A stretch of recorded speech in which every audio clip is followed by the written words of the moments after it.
outro subtema muito importante da pandemia separaatheid da leveringszekerheid de medische producten.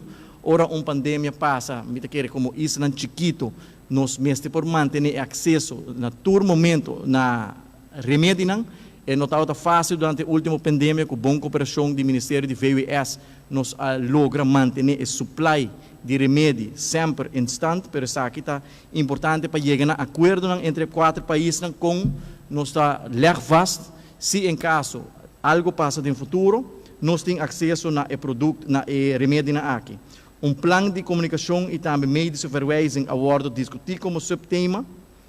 Outro tema que Aruba lo foi como tracker está prevenção.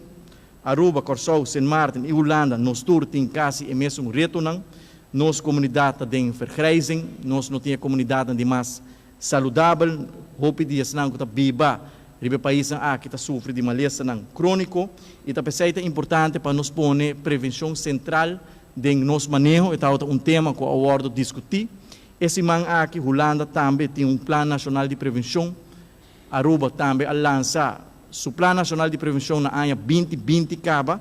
E no momento aqui nós está executando o plano nacional de prevenção. O que nós concluí que nós instituir workgroup para work out tudo o que abordo palavra. Nós introduzir sistema de surveillance também para International Health Regulation. Lo traga workgroup para preparar registração de câncer entre os países do reino, para assim nós temos uma melhor vista que é a situação atual de cada país do reino para o que trata de malestar crônico câncer.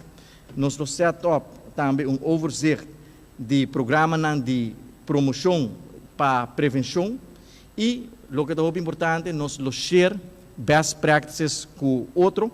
Aruba já acaba tem diferentes programas de prevenção que nós está executando e a intenção é para nós compartilhar isso aqui com o Curaçao, com Sint Maarten, para assim não tem que inventar tudo coisa de novo, sino a base de cooperação, a base de lo que nós está palavra, nós podemos compartilhar isso aqui com nós.